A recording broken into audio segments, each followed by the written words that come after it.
Mas é incrível você pensar que o maior interessado em ter um relacionamento comigo foi o próprio Deus, cara.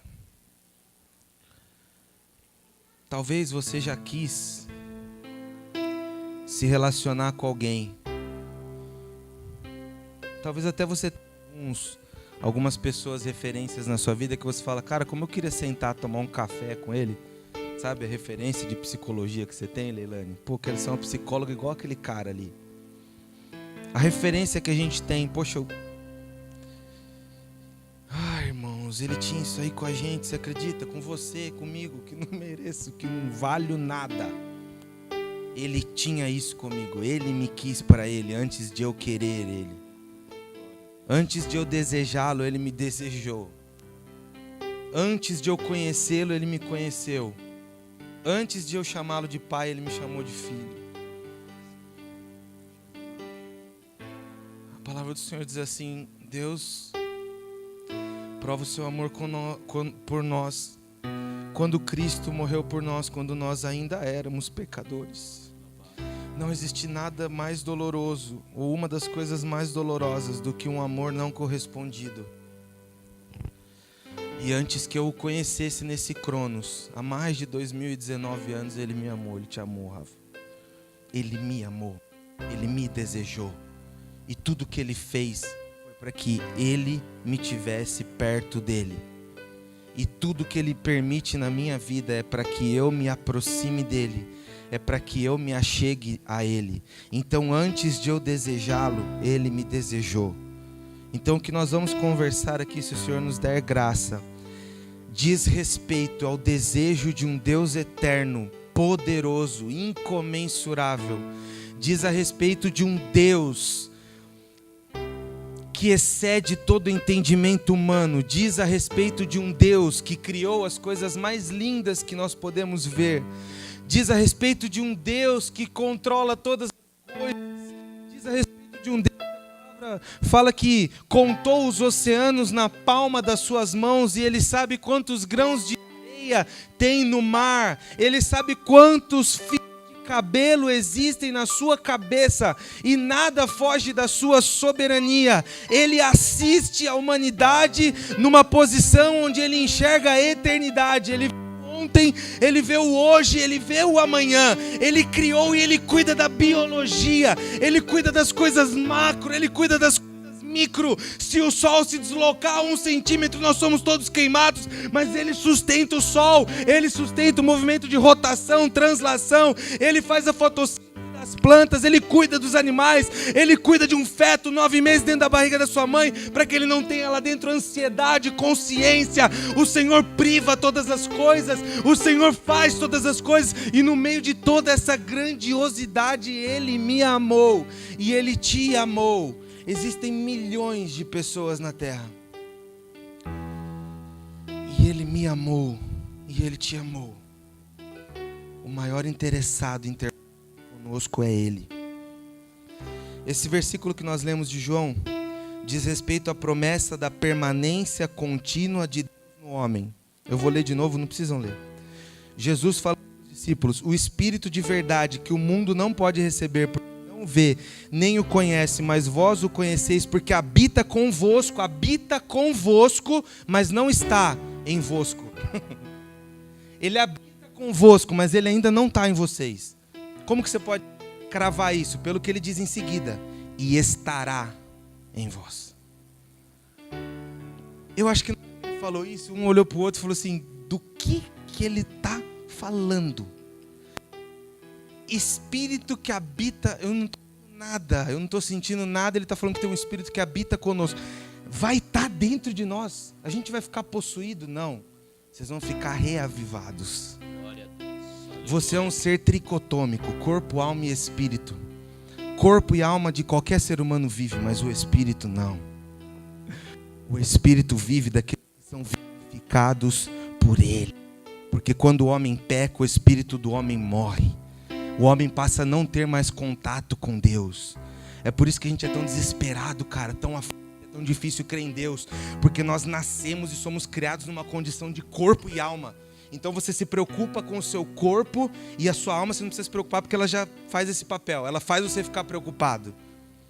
E aí tem um terceiro elemento nisso que é o nosso espírito. E o desejo do Pai. O que acontece quando alguém tem um encontro com Yeshua? Se consuma essa palavra aqui, que era uma promessa da permanência, da habitação do Espírito eterno dentro do homem. O Senhor está dizendo assim para os discípulos ali: hoje o meu Espírito habita convosco.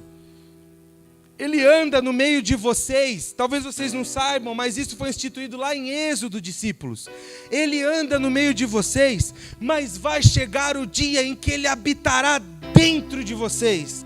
Vai chegar o dia que essas palavras que para vocês hoje não fazem sentido, porque você tem o Espírito vivificado, vós tereis o Espírito vivificado. A palavra nesse mesmo ensejo diz assim: depois ressuscitou, eles entenderam do que ele estava falando. Por quê? Porque eles estavam mortos ouvindo Yeshua falar. Era um choque com a vida, mas quando o Espírito Santo de Deus desce e entra dentro daqueles homens, eles são vivificados, eles passam a ter uma nova vida que eles não tinham. Agora, o que nós conversamos várias semanas, o Zoe, a vida de Deus começa a entrar dentro do coração do homem. O espírito do homem está vivificado.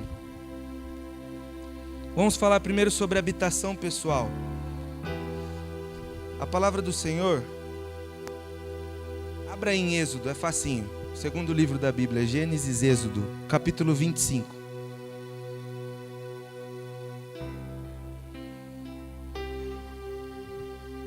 Até chorando a Julinha é fofa, impressionante.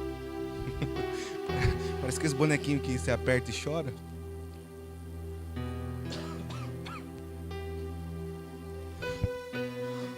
Êxodo 25, 8.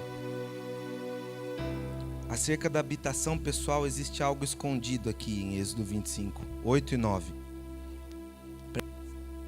E me farão um santuário, para que eu possa habitar no meio deles, segundo tudo que eu te mostrar, modelo do tabernáculo e para modelo de todos os seus móveis, assim mesmo o fareis. Então aí a palavra fala: e me farão um santuário, para que eu possa habitar aonde?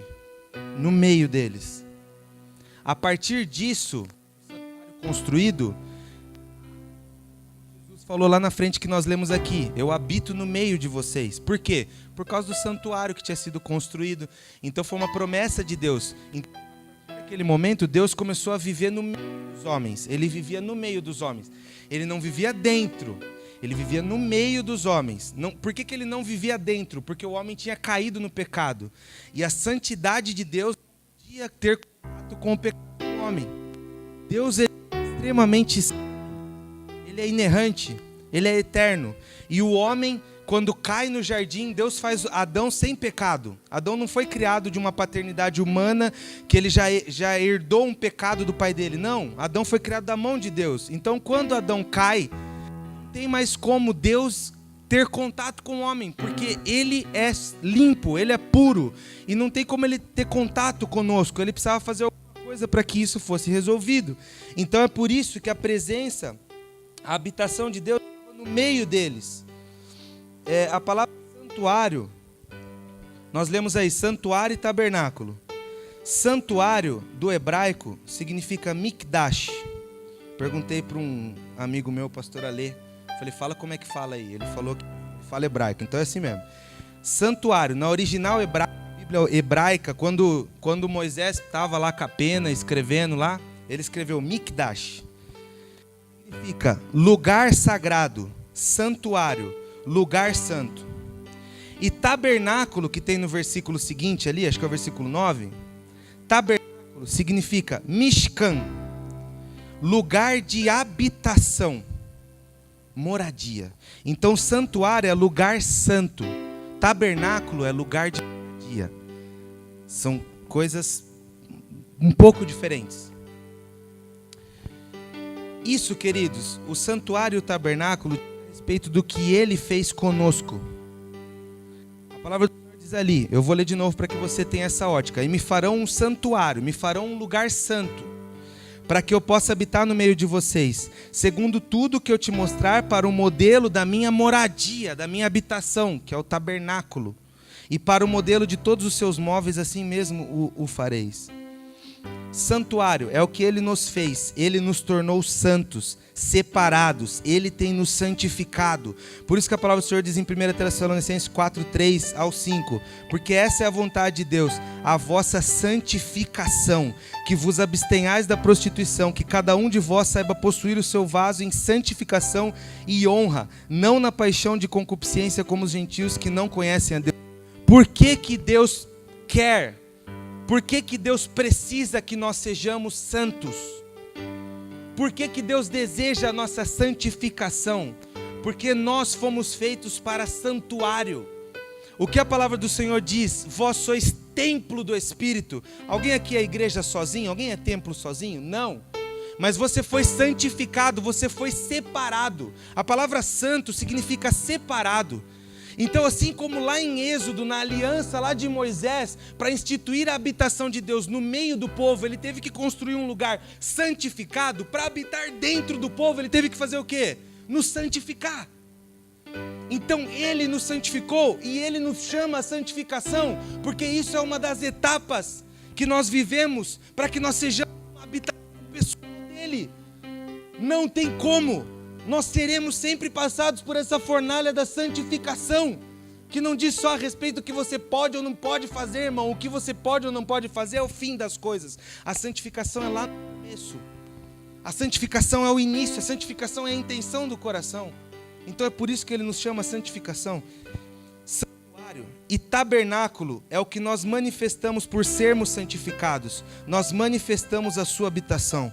Por sermos pedras vivas, trazemos a habitação dele sobre a terra quando nos juntamos como igreja e quando construímos para ele. Porque fala assim, eu não habito em templos feitos por mãos de homens, porque não tem como na nova aliança ele santificar um lugar, porque não é mais dessa forma que ele se move. Ele não colocou mais a sua presença no meio de um lugar onde é consagrado, santificado para ele, aonde ele entrega uma planta do tabernáculo, que é a moradia dele, que tinha o tamanho da cortina, o tipo do prego que tinha que bater no chão, tinha o santíssimo lugar, como que seria o véu que era espesso, o que estaria desenhado naquilo.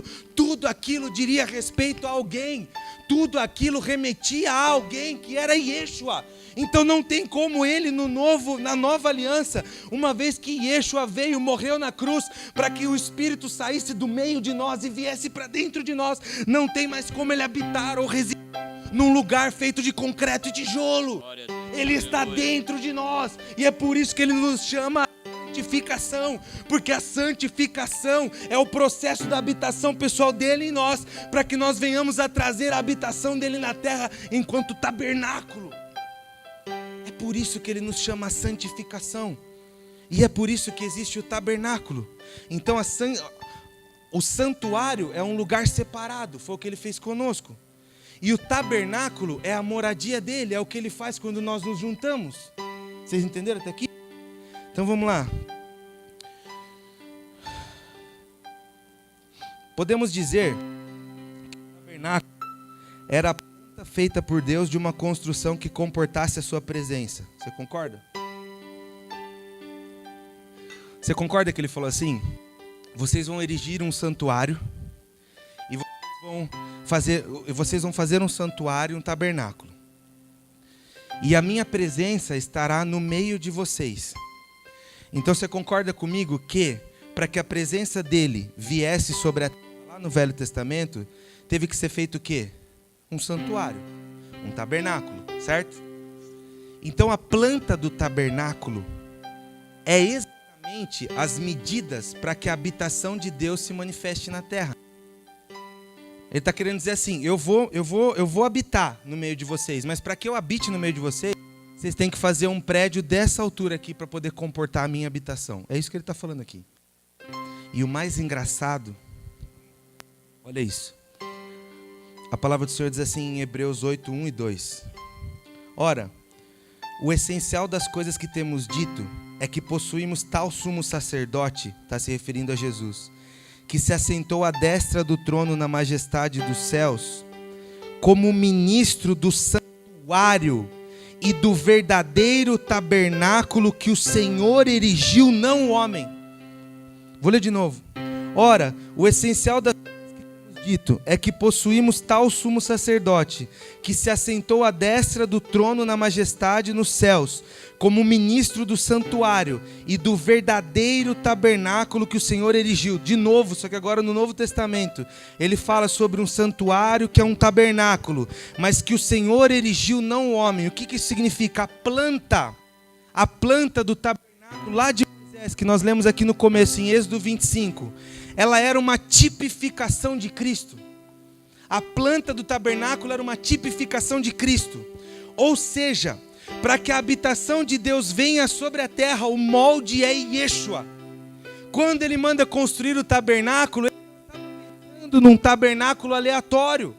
Quando ele dá as medidas dos véus, quando ele dá a medida da construção, quando ele dá a madeira de acácia, quando ele dá a cobertura de ouro, quando ele manda fazer o candelabro, quando ele manda fazer os pães, quando ele manda fazer o santíssimo lugar, quando ele manda fazer o santo dos santos, quando ele manda fazer a arca, quando ele manda os levitas ficarem próximos para desmontarem essa tenda, para que ela andasse no deserto com o povo, quando ele manda fazer tudo isso, o que ele estava fazendo, na verdade, era anunciando como seria Yeshua, era anunciando Cristo. O tabernáculo é uma tipificação de Cristo.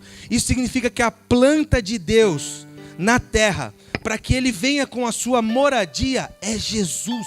Não tem outro. Não tem outra forma. Não tem outro jeito.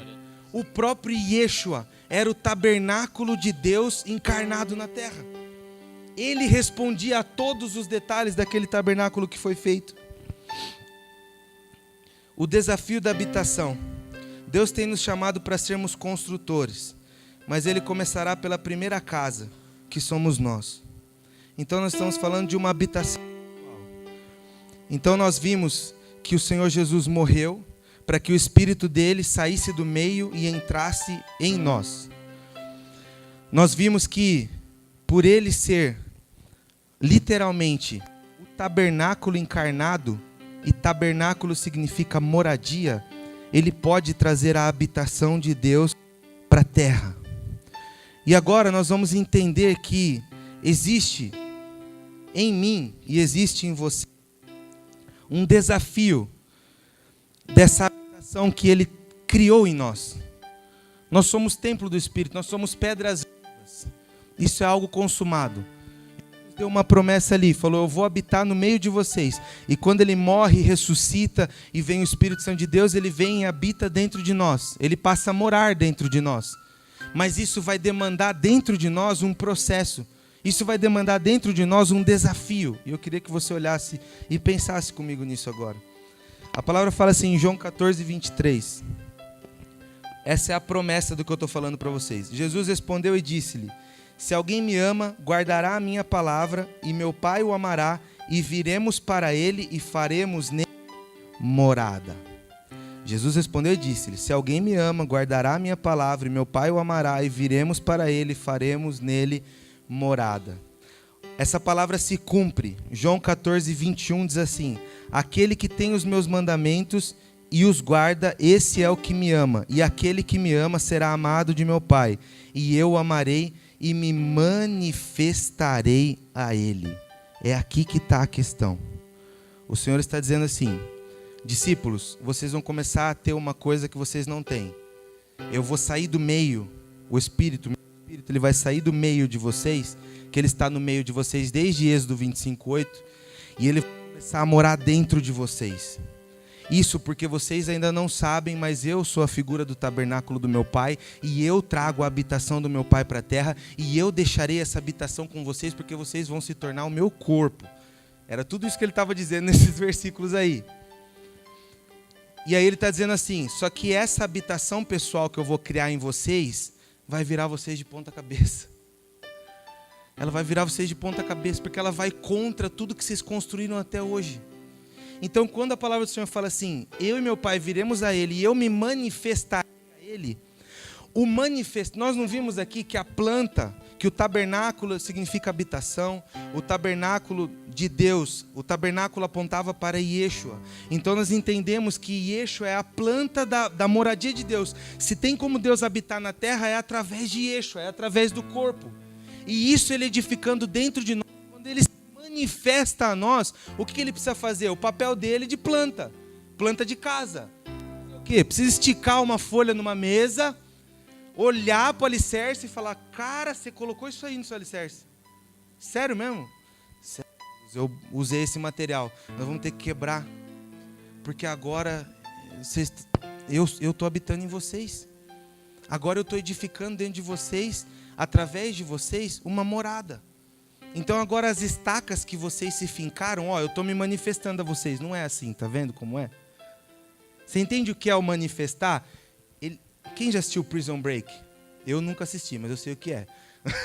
No corpo dele tem o desenho da prisão, como sair. No corpo de Yeshua tem a planta da habitação de Deus. Ele é o tabernáculo. Então quando ele se manifesta aos homens, nessa habitação pessoal que nós somos templo do Espírito e temos a habitação dele dentro de nós, quando ele fala aqui, nós viremos a ele, moraremos nele, nós nos manifestaremos a ele, ele está dizendo assim: eu vou abrir para você o meu corpo e você vai ver o que você precisa fazer e eu vou te dar graça para que você faça isso, para que você se ajuste à minha vontade, para que nós possamos desenvolver algo para o meu Pai. Vocês estão entendendo? É ele se desnudando. É ele dizendo assim: o padrão é esse. No seu alicerce você colocou isso. Nós vamos tratar isso, filho. Nós vamos mudar isso. Porque o alicerce perfeito é esse. Você quer dizer que eu nunca vou deixar de errar? É óbvio que não. A própria palavra fala que quem não tem pecado é mentiroso. O que nós estamos falando é de uma reconstrução. O que nós estamos falando é dele aparando as nossas arestas. É dele o nosso coração, é dele nos transformando, é dele pegando a nossa vida, que já é uma habitação fincada em cima da nossa alma, em cima das nossas axiologias, em cima do nosso julgamento humano, em cima dos nossos traumas. É ele pegando a gente, arrancando da terra, falando: tira esse alicerce, porque a planta é assim. Nós viemos agora para você se entregou para nós te amamos antes, agora você atendeu a esse amor, você entendeu. Agora é a hora, filho, de eu começar a edificar dentro de você. Agora é a hora de eu me mostrar para você. Agora é a hora de você me ver. De você ver como é o padrão. Agora é a hora de eu curar as suas feridas. Agora é a hora de eu arrancar as dores que não fui eu que coloquei ali. Porque tem dores que o Senhor coloca? Tem. A vida de Jó foi Deus que permitiu. Deus estava no controle o tempo todo, mas as dores de Deus não são para nos traumatizar, são para nos crescer. As dores que vêm junto que nos traumatizam. O deserto era algo de Deus, o povo de Israel, a murmuração não. Então quando Deus vem, Ele se mostra a nós, Ele se desnuda para nós, Ele fala: olha, eu sou a planta, eu sou o tabernáculo, a moradia vem através de mim, você precisa se condicionar a isso. Nós temos um choque de realidade. A gente começa a ficar desesperado, porque como que a gente vai fazer isso aí? Eu não tenho forças para me livrar desse vício. Eu não tenho força, Senhor, para me livrar dessa ansiedade. Eu não tenho forças para me livrar disso. É aí que está a questão. Ótimo que você viu que não tem força, porque é nessa hora que a planta, pelo Espírito, vai começar a se manifestar para você. E quando você, com as suas misérias, com as suas mazelas, com as suas trancações de coração, com as porcarias que tem dentro de mim e de você, Ele diz: ótimo, filho, você me entregou isso, agora permita-me tratar-lhe pela minha graça. Agora permita fazer com você o que eu fiz com Paulo, a quem eu chamei quando ainda era assassino de cristãos. Você se acha muito miserável mesmo? Você acha que você é inescolhível, inelegível? Você acha mesmo? O Senhor escolheu Paulo quando ele estava indo matar cristãos. O Senhor o chamou. Agora é a hora de acordar Paulo. Agora é a hora, Yeshua, de você abrir o seu corpo e mostrar para Paulo: eu sou a planta da habitação que Ele quer em você. Veja, coma de mim, participe de mim. Não é só uma planta que você estende numa mesa como um arquiteto ou como um engenheiro e fala: pô, aqui tem 2 metros, ali tem... Não, essa planta, ela te enfia dentro dela. Essa planta pega você e te joga para dentro do desenho, ainda faz você comer ainda.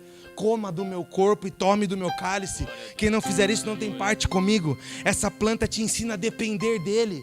Essa planta te ensina a desmoronar os seus conceitos. Porque quando eles chegam na casa em que estão as pessoas ali, e aí era um costume que se lavasse os pés das pessoas que vieram, porque os pés andavam em sandálias e viviam sujos, e quem tinha que lavar os pés era o menor da casa, era o menor servo, era o menor dos servos que tinha que lavar o pé. Quando eles chegam naquela casa e ninguém lava o pé, fica um clima de assim, pô, nós e agora quem que vai lavar o pé? Era a cultura, alguém tinha que lavar o pé. Aí vai Yeshua, volta nu, envolto por uma toalha, se joelha diante deles. Aí Pedro vira e fala: você não vai lavar meu pé. Você entende agora por que Pedro falou? Você não vai lavar meu pé. Ele falou: se eu não lavar o seu pé, você não tem parte comigo. Ele fala: então lava tudo. Queridos, nós estamos sendo inseridos na planta. Nós estamos sendo nós fazemos parte da construção de Deus, da habitação dele na terra. Não é mais algo que ele está mostrando para o homem, dizendo assim: olha a minha lei, olha aqui, não peque, não furte. E aí o homem olha e fala: como que eu não vou pecar? Não, não é mais isso. A nova aliança. Agora ele pegou você e jogou para dentro da planta, falou: agora você faz parte da habitação, eu estou dentro de você, e a partir de agora eu começo a fazer, porque você não vai conseguir, a minha graça vai fazer. O apóstolo Paulo em 1 Coríntios 15:10 diz assim: eu fiz muito mais do que os apóstolos de Jerusalém. Eu não, mas a graça de Deus que está comigo. A graça do Senhor está te tornando um tabernáculo, uma morada para Ele. A graça. Aí, queridos, existe uma passagem muito conhecida, é a passagem do sábio construtor. Não precisa, só presta atenção na historinha que eu vou te contar. Está lá em Lucas 6:40. Me chamais Senhor, Senhor, e não fazeis o que vos mando. Jesus falando para os discípulos. É uma parábola. Todo aquele que vem a mim e ouve as minhas palavras e as pratica, eu vos mostrarei a quem é semelhante. É semelhante a um homem, quem ouve as minhas palavras e pratica. É semelhante a um homem que, edificando uma casa, cavou, abriu profunda vala e lançou o alicerce sobre a rocha. E vindo a enchente ou tempestade, em algumas versões, arrojou-se o rio contra aquela casa e não a pôde abalar por ter sido bem construída. Mas o que ouve e não pratica é semelhante a um homem que edificou uma casa sobre a terra sem alicerces, e arrojando-se o rio contra ela, logo desabou, e aconteceu que foi grande a ruína daquela casa. Queridos, nós sempre olhamos para essa parábola no sentido assim: eu tenho que construir a minha casa sobre a rocha, não sobre a areia, certo? Não está errado, mas eu quero te fazer olhar por um outro prisma hoje. Eu quero te fazer olhar por um prisma em que Ele está construindo uma casa em você.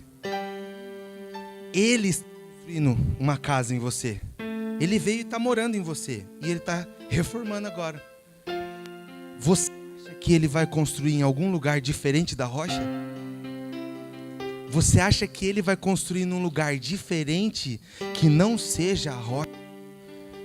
Ele está construindo em nós algo, e Ele só vai construir sobre a rocha. Só que para nós é mais confortável a areia, porque exige menos labor. Vai furar uma pedra, agora vai furar uma areia do mar. Quer fazer castelinho na pedra ou quer fazer castelinho na areia? Então o que Ele está falando aqui é o seguinte: eu vou edificar em vocês um lugar, mas eu vou ter que colocar vocês mais profundo no meu filho. Vocês vão ir mais fundo na rocha. E a rocha, ela é passível de ser tirada, não é? Claro que é. É passível. Só que ela demanda o quê? Esforço, cara. É esforço. Cada cavada é uma dor, mas cada cavada é uma pepita de ouro. Cavada é um suor a mais, em que você olha para a areia e fala: meu Deus, ali eu já tinha cavado 3 metros, aqui eu estou 30 centímetros, mas não importa, Ele está te estruturando sobre a rocha. Ele é um sábio construtor. Queridos, a mesma enchente veio sobre as duas casas. Qual era a diferença? Era o fundamento, não era a casa, não eram os materiais aqui sendo usados, não fala nem da profundidade exatamente, ele está falando do lugar onde a casa foi ali cercada. Por isso que às vezes nós recebemos uns choques na nossa vida, que nós andamos com Deus às vezes há tanto tempo. E aí o Senhor vem e mostra para nós que a gente construiu uma mansão, só que ela está sobre a areia. Quando a enchente leva tudo embora, você olha e fala, meu Deus do céu, eu achei que estava edificando para o Senhor e eu não estava. Isso mostra, sabe o quê? O quanto Ele te ama. O quanto Ele te ama e o quanto nosso Deus é um Deus de recomeços. 7 vezes cairá o justo e eu os levantarei em todas. O nosso Deus é um Deus de recomeço. Quem é que trabalha com um ponto final? Chama-se inimigo, adversário das nossas almas. Não houve alguém arrependido que se achegou a Yeshua e ele virou e disse assim, some daqui. Muito pelo contrário, o arrependimento cativava o coração de Yeshua. Quando ele chega para aquela mulher que disse assim, Senhor, dá-me de comer, Senhor, eu quero ter contato contigo. Ele virou e falou assim, calma, que eu não posso dar para os cachorrinhos e deixar os filhos. Olha o que ele falou para a mulher. Você acha que Jesus falou isso porque ele era uma pessoa intransigente, uma pessoa... Não. Ele estava fazendo a mulher pensar. A mulher virou e falou assim, mas os cachorrinhos comem das migalhas que caem da mesa dos seus senhores. Ele virou e quase chorou. Falou, mulher, eu não vi fé igual essa em Jerusalém. Então as situações que vêm sobre a nossa vida, às vezes parece um confronto. Jesus contra nós, às vezes parece que Ele está sendo sarcástico com a gente, parece que Ele está rindo na nossa cara, ou parece que a palavra diz que o que eu temia me sobreveio. Como é difícil quando isso acontece, como é difícil a gente entender que Ele está construindo algo através disso quando isso acontece, mas Ele está construindo algo, Ele está manifestando dentro de nós a sua presença santa, a sua habitação santa, e Ele está nos fazendo pensar para desenvolver a nossa fé e para conhecê-lo cada vez mais. Aleluias. Nós temos que entender, queridos, que nós estamos na carne. Existem os tempos bíblicos, Cronos, Kairos, e nós temos que entender que nós estamos no Cronos. Nós temos que entender que nós estamos num tempo onde o nosso corpo tem envelhecido, só que nós estamos construindo algo para a eternidade. Isso é uma loucura. É difícil juntar dinheiro na poupança, mas guardar uma coisa para a eternidade é muito mais difícil. Que a poupança, você entra lá, tira um extrato e fala, pô, mês passado tinha R$10, agora tem 12. Olha que bênção. Guardei R$2 esse mês. Agora, na eternidade, quando que você consultou o seu banco da eternidade para saber como é que está seu galardão? Acessou seu aplicativo Heaven 1.0 lá, foi lá, colocou seu usuário e senha, salvo pelo Jesus, pá, quanto que eu tenho? Poxa, eu tenho 3.000 de galardão, preciso trabalhar mais. Não, a gente não enxerga. E por nós não enxergarmos, nós somos desmotivados. Por isso que o Senhor vem e diz, não ajunteis tesouro aqui, ajunteis no céu. Então nós estamos trabalhando para algo espiritual que não pode ser visto com os olhos, com frutificação na eternidade, onde nós não podemos consultar o saldo. Olha que terrível. Por isso que se chama fé. Por isso que é fé. Deus é incrível. Visita ou habitação? Isso aqui eu queria que você perguntasse para você. Ele tem sido dentro da sua habitação pessoal, visita ou habitação? É aquele negócio agradável, né? Que te marca. A Michelle recebeu a visita um dia na casa dela do Fábio Porchat. Não é verdade? E tu, galera? Aqui atrás o Fábio Porchat bateu lá. Isso aqui, o Olaf. Foi lá. Marcou, não marcou? Um monte de gente foi falar. Marcou, beleza. Não tô nem falando do Fábio Porchat. Mas assim, uma visita não muda uma vida, queridos. Ela marca. O Luciano Huck vai lá, reforma uma casa, bota uma plaquinha lá, lar do Ocilar, Dona Maria, não sei o que, pá. Show, marcou a vida dela? Marcou. Se ela não souber, daqui um ano a casa tá pior. Então visitas marcam. Agora, se alguém for morar na sua casa, cara, você tá perdido, porque essa pessoa vai transformar. Casa pra você ver. Meu Deus do céu. Enquanto o chinelo tá um aqui, o outro lá, é só alegria, irmão. Você brinca, você fala, glória a Deus, você deixa ela lá, aí você dá um murro no volante do carro e vai embora. Agora, você juntou as Havaianas, lascou. Por quê? Porque a visita é a habitação. Aí você está abrindo a porta do botando alguém dentro da sua casa, falando: a partir de hoje o meu dinheiro é seu, o meu banheiro é seu, a minha toalha é sua. E pela Bíblia a minha vida é sua, porque o casamento é isso: viverá a mulher para o homem e o homem para a mulher. É entrega. O Senhor, Ele não quer ser uma visita. Às vezes a gente escuta assim: o Senhor está passando aí. Ele não está passando não, Ele está aí, meu. É que às vezes a gente larga Ele lá no sofá e sai fora. Mas Ele quer ser uma habitação, Ele quer transformar. Por isso que Ele quer se unir a nós. Ele virou e falou assim: Pai, torna-os um como eu sou um contigo. Eu não sou uma visita que subo no céu, falo oi para o Senhor e volto para a terra. Eu estou aí, o Senhor está aqui. Ele quer falar conosco sobre habitação, sobre morar junto, sobre estar triste com Ele, às vezes decepcionado porque Ele permitiu que coisas acontecessem, chegar em casa e ter que olhar para a carinha linda dele e falar: vamos conversar eu com o Senhor aqui, por que o Senhor deixou isso acontecer? O que Ele mais quer é isso, queridos. Aí a gente mascara o nosso coração como se Ele não nos enxergasse nu, e vamos falar com Ele: Senhor, meu Deus, ô papai, ei, para, irmão. Deus está vendo o seu coração, que você está pensando no jogo, que você está pensando. Então a melhor coisa é você chegar diante dele e entender que ele é habitado. Ele escolheu morar na miséria da minha e da sua casa, do coração. Falar: agora que o Senhor me amou, que o Senhor me escolheu, então senta aí que eu vou falar umas verdades, para que eu possa escutar. E aí Ele vai te abraçar, Ele vai te amar, Ele vai te aquecer. O Espírito Santo de Deus vai tocar o seu coração, interessado em que você se desenvolva e entenda que Ele é uma planta que te deu para que você more nele e manifeste a vida dele. É Ele mesmo. O mais interessado é Ele mesmo. O responsável pela instituição do reino dos céus é Ele, não é você sozinho. O embaixador, se um dia Ele, como o rei, te arrancar de lá, te arrancar daqui, sua embaixada acabou, meu amigo. A gente às vezes quer desenvolver raiz onde não tem que desenvolver. Nós somos embaixada.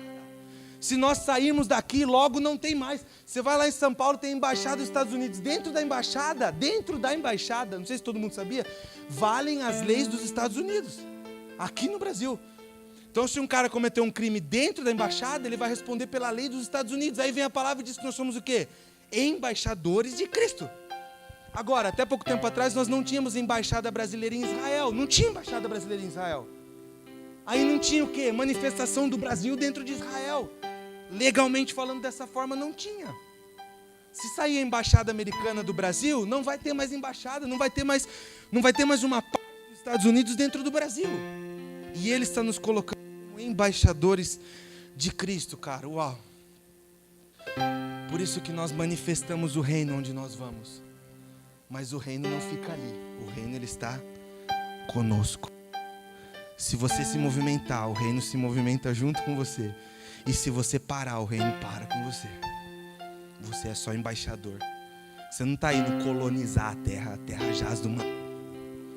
O príncipe desse século já está julgado. E Yeshua disse assim a Pilatos: se o meu reino fosse daqui. Já parou para pensar nisso? Se o meu reino fosse daqui, eu clamaria agora e o meu Pai enviaria miríades de anjos. O mundo jaz no maligno. Mas estamos aqui para manifestar o reino aonde nós formos. E é por isso que temos que ir, porque lá fora anseia manifestar isso. Não tem em outro lugar. Manifestação coletiva. E aqui eu entro na parte final da palavra. Querido, só uma observação antes de falar de manifestação. Nossa, abri até umas horas agora ali. Só uma observação antes de falar de manifestação coletiva. Eu estou lendo um livro. Como é que é o nome? Dietrich Bonhoeffer. Olha, consegui falar. É um alemão que viveu durante a Segunda Guerra Mundial. Doutor em teologia. Chama Discipulado. É um livro fantástico. E ele estava em Londres, acho que em 1930. Quando começou, né? Quando começa a Segunda Guerra e o nazismo, ele, de propósito, vai para a Alemanha. Larga Londres, a Alemanha que é a terra dele. Lá ele constitui uma igreja que eles se levantam contra o nazismo. Estava tudo tranquilo, enquanto o nazismo era algo político. Tranquilo entre aspas. A partir do momento que o nazismo começou a virar uma deidade, algo santo, aí eles se voltaram mesmo contra e ele foi enforcado em 9 de abril de 1900 e alguma coisa, num campo de concentração. No campo de concentração ele escreveu um dos livros, mas o discipulado não foi lá. Ele escreve sobre a graça barata. É fantástico, gente. Comprem. Eu vou pegar, depois eu mando na rede de mensagem do grupo lá. Acho que eu paguei R$27, capa dura. Está em promoção. Gente, ele fala sobre a graça barata. E eu gostaria que você pensasse nisso. Cara, o mundo hoje ele está cristianizado. O mundo hoje está cristianizado, certo? Hoje a população cristã, seja católica, seja protestante, seja, sei lá, está crescendo muito. Isso não significa que em todos os lugares estão sendo ensinadas as coisas certas. Tome cuidado com a graça barata. O que é a graça barata? Eu vim para uma igreja, seja aqui, seja em qualquer outra igreja de tudo, do Brasil, do mundo. Agora eu estou salvo porque eu confessei Jesus. Beleza, é só eu voltar para a minha vida e as coisas vão acontecer automaticamente. Não é assim. Não, isso é a graça barata. É o que o Bonhoeffer coloca lá no livro dele de discipulado. Isso aniquila o discipulado. Sendo que Yeshua nos chamou para ser discipulados pelo Espírito e discipularmos pelo Espírito. Então tome cuidado com a cristandade que domina o mundo todo. Então é maravilhoso todo mundo conhecer o nome de Jesus, é um sinal apocalíptico. Vai chegar uma hora que todo mundo vai ouvir e ele vai vir. Mas não significa que está todo mundo certo, nem significa que nós estamos certos. A partir do momento que a gente aqui, nesse culto que nós fazemos aqui, nessa igreja que nós manifestamos aqui, acharmos que nós temos todas as nossas estacas bem estabelecidas, a gente vai começar a ruir. Então, nós temos que ser críticos. E até com o que vocês escutam aqui, vocês têm que ser críticos. Vocês têm que conferir lá na casa de vocês se eu não estou falando heresia aqui. Porque não é porque eu falei, porque vocês riram aí que está certo. Vai conferir lá. E se eu trouxer algo errado, e eu sei que está errado, o julgamento sobre os pastores e mestres é mais apertado. E isso me incomoda todo dia que eu lembro. Quase todo dia. Mas cada um responde pelo seu sacerdócio, pela sua manifestação com Deus. Então, toma cuidado com a graça barata, irmão. Não é assim. Não é assim. Nós temos que nos desenvolver nele. A graça não é um negócio que vai acontecendo por osmose. A única forma de crescimento que você cresce sem você saber, que não adianta você dormir hoje falando assim, eu não vou crescer. Eu vou dormir assim, não vou crescer. Você vai crescer. Agora na graça não é assim. Na graça você tem que ir rebuscar. Você tem que ir cavocar. Você tem que ir buscar. O seu homem interior nasceu por uma obra dele. Agora o desenvolvimento é nossa responsabilidade também. Amém? E aí para encerrar, a manifestação coletiva. Nosso chamado, igreja. Abra sua Bíblia aí em Efésios 4. Efésios é o Novo Testamento. Romanos, Coríntios, Gálatas, Efésios.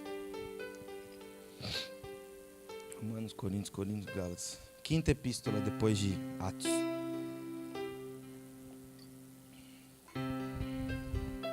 Efésios 4, 11.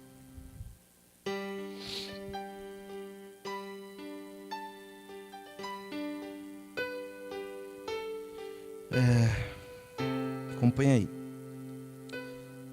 E ele mesmo. Então nós estamos falando do nosso chamado enquanto manifestação coletiva. Nós encerramos agora a habitação pessoal. Desde o tabernáculo, Deus tirando o seu espírito do meio, colocando dentro de nós. Agora nós vamos falar sobre manifestação coletiva, que é a igreja, que é o nosso chamado. Qual é o chamado da igreja?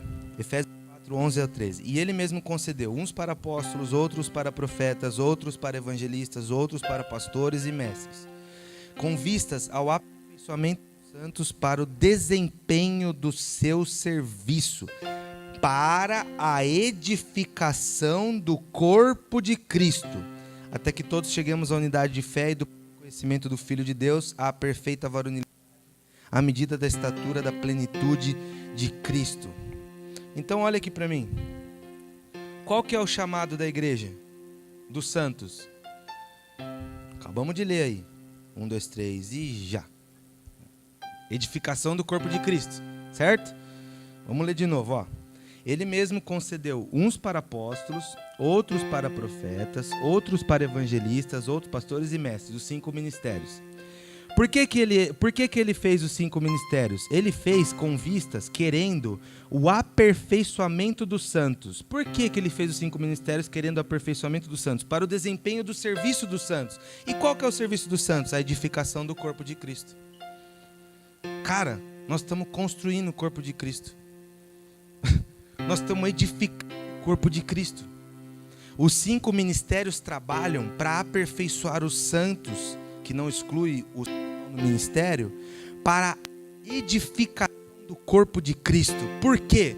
Porque o que é Yeshua que nós falamos? Ele é o tabernáculo. Ele é a habitação. Então, quando nós trabalhamos na edificação do tabernáculo novo de Deus, do qual o próprio Cristo é aquele que prega, que ministra, que está lá em Hebreus 8. Quando nós fluímos dentro disso, nós estamos trazendo a habitação de Deus para a terra.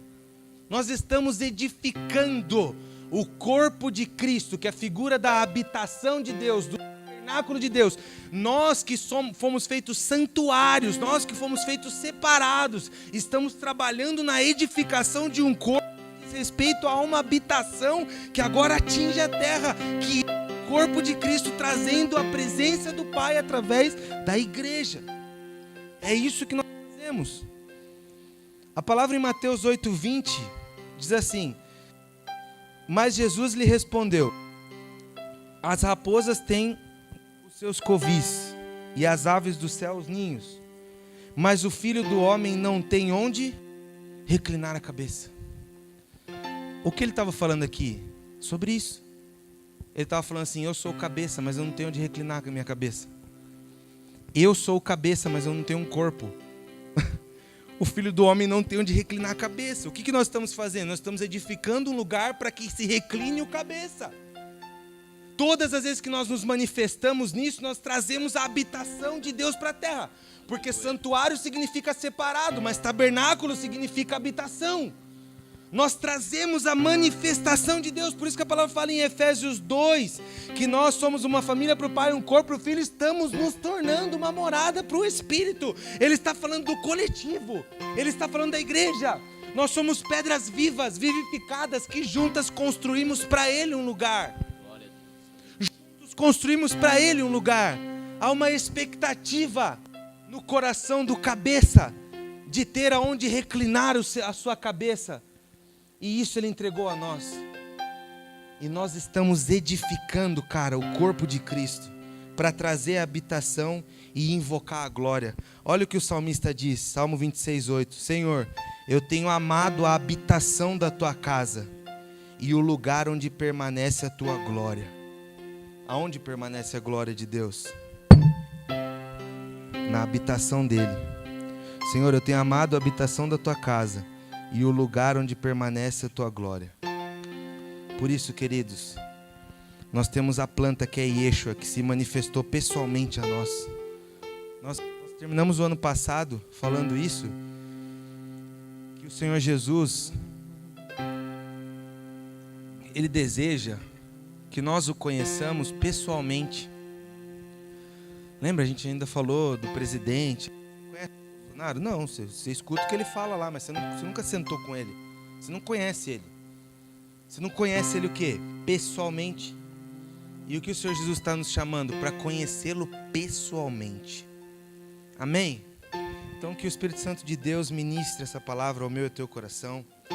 Que você e eu, a partir de hoje, tenhamos a noção de que quando nos juntamos como igreja, e eu não estou falando só aqui e agora, invocamos a igreja, nós estamos edificando o corpo de Cristo. O papel de todo santo é edificar o corpo de Cristo nos 5 ministérios.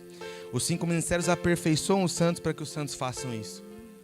Não é papel do pastor edificar um corpo, é papel do pastor aperfeiçoar o santo. Não é papel do profeta diretamente um corpo, é papel do profeta aperfeiçoar o santo. Na sua condição pessoal, sim, edificar o corpo. Mas nós temos que deixar, irmãos, de reputar aos líderes, às pessoas, essa ideia de que nós sempre batemos na tecla aqui, de que não tem guru. Então nunca venha perguntar para mim com quem você tem que casar. É assim, é você e Deus. É o seu sacerdócio, é o seu tato pessoal com Deus. É isso que precisa ser feito. O que eu tenho que fazer? Você precisa falar com Deus. Tire essa ideia. Nós estamos aqui para ajudar, pela graça do Senhor, daquilo que Ele tem mandado eu fazer, eu vou tentar me esforçar ao máximo para fazer. Aconselhar é uma coisa que a gente acredita, tudo isso. Eu só estou falando assim, não tenha guru. Nem eu, nem ninguém, não tenha guru. Ele morreu para que você tivesse contato com Ele, não para que eu tivesse contato para falar para você. Isso vai acontecer? Claro que vai. Mas isso não pode ser a força motriz da sua vida. Não é isso que vai te desenvolver. É você com Ele que vai te desenvolver. Amém? Feche os teus olhos. Pai, nós te agradecemos por esse tempo.